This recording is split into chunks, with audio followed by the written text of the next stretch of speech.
Okay, let's dive into this. Welcome to today's explainer.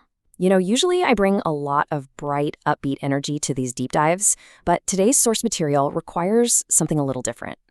We're going to deconstruct a narrative that literally plays out like a tense psychological thriller.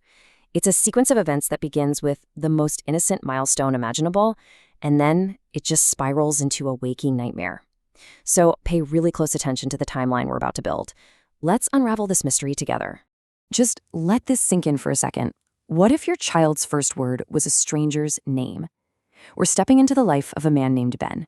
Ben is just an ordinary guy living an ordinary life with a beautiful 10-month-old daughter.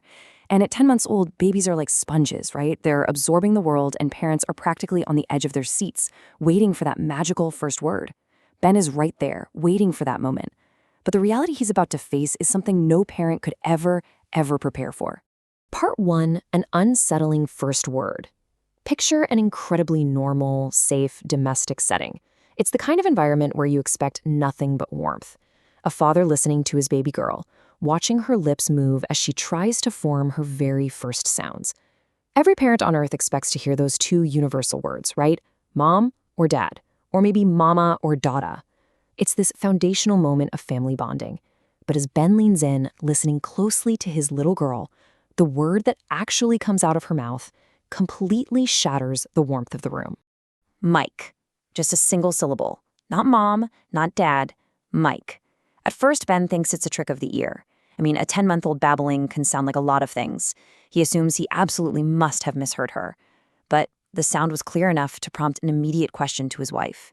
He asks her, very plainly, if she knows anyone named Mike. And this is exactly where the psychological tension of our explainer really begins to take root.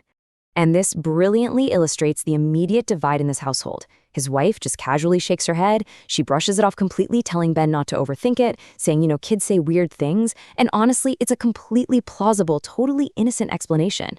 But for Ben, a seed has been planted. He tries to let it go. He really does. But a growing, unexplainable fear has quietly taken up residence in the back of his mind. Part 2, the seed of doubt.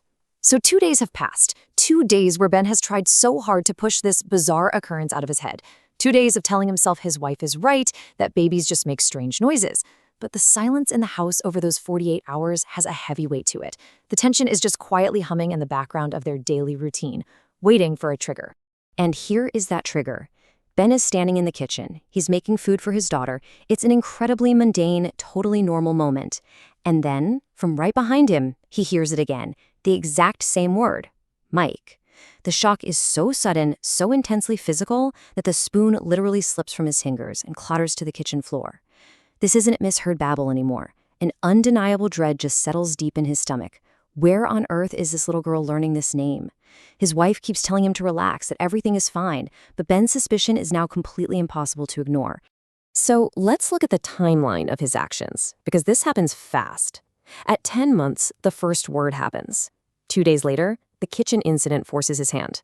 That very night, Ben descends into the role of an amateur sleuth. He can't sleep. The urgency totally takes over.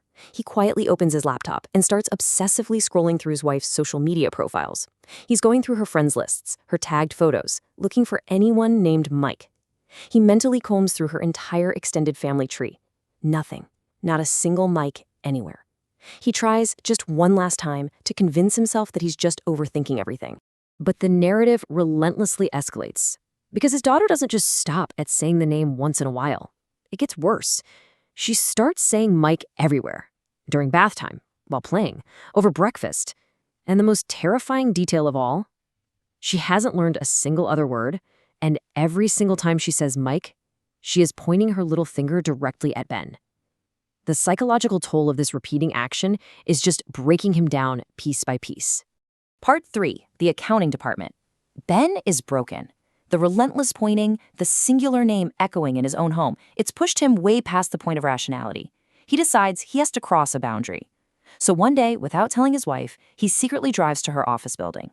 He walks right through the front doors, completely driven by this gnawing paranoia, and approaches the front desk. He tries to play it cool. He casually asks the receptionist if there happens to be a Mike who works there. And the receptionist answers instantly with this chilling nonchalance. Yes, in the accounting department. Just like that. in a matter of seconds. The thin veil of Ben's reality is ripped away. The name is not a coincidence. It's not a weird baby noise. Mike is a real person working right alongside his wife. So the absolutely crucial point here is how Ben's body reacts to this validation of his darkest fear. His hands instantly go ice cold. He doesn't say another word to the receptionist, he just turns around and makes a completely speechless exit. By the time he actually makes it back to his car, his hands are trembling so violently on the steering wheel that he can barely grip it. His gut feeling was right all along. Part 4, setting the secret trap. Ben steps over the edge into total paranoia. The transition from mere suspicion to active surveillance is immediate. The second he gets back to his house, he goes straight online and orders a small, discreet security camera. He is now actively setting a trap in his own home, moving from a passive victim of circumstance to an investigator of his own life. But look, it's not an easy decision. Ben faces immense internal conflict. He feels a deep wave of disgust with himself, right? It's the crushing shame of feeling like he's becoming one of those toxic, overly suspicious husbands you read about in crazy internet stories. He desperately wants to trust his wife. But just as he's drowning in that shame, the catalyst strikes again. His baby looks right at him, points her finger, and says, "Mike." In that instant, the shame just evaporates. He can no longer ignore what is right in front of his face. Let's trace the calculated, methodical steps he takes next. Step 1, the camera arrives. Step 2, secret installation. He carefully hides the tiny lens in the living room, making sure it has a full view of the front door, and secretly links the feed directly to an app on his phone. Step 3, he waits. He has essentially trapped himself in a state of suffocating suspense, knowing that whatever that camera captures is going to alter the course of his life forever. Part 5, the devastating truth. The trap is set. The very next day, Ben goes to work, trying his hardest to act as though everything is normal. The morning drags on, agonizingly slow. And then, right around lunchtime, the silence is broken. Imagine the sudden, overwhelming sensory overload here. The relentless vibration. Ben is sitting at his desk and suddenly his phone lights up. It starts buzzing continuously. Alert after alert from the security app he installed just the night before. Motion detected in the living room. It's a barrage of notifications that makes his heart absolutely hammer in his chest. He grabs the phone, his hands shaking all over again, and immediately opens the live feed. For months, he had been fed a lie. Relax, everything is fine. But right there, through the screen of his phone, the brutal truth is finally revealed. He watches his wife walk through their front door. She's carrying their daughter in her arms, but she is not alone. Following closely behind her, stepping right into Ben's home, is a man Ben has never seen before in his life. And then comes the ultimate heartbreak.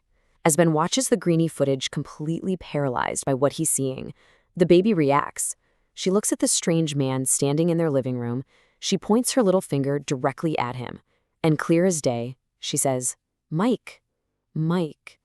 In that single crushing moment, every piece of the puzzle snaps together. Ben instantly understands the horrifying truth.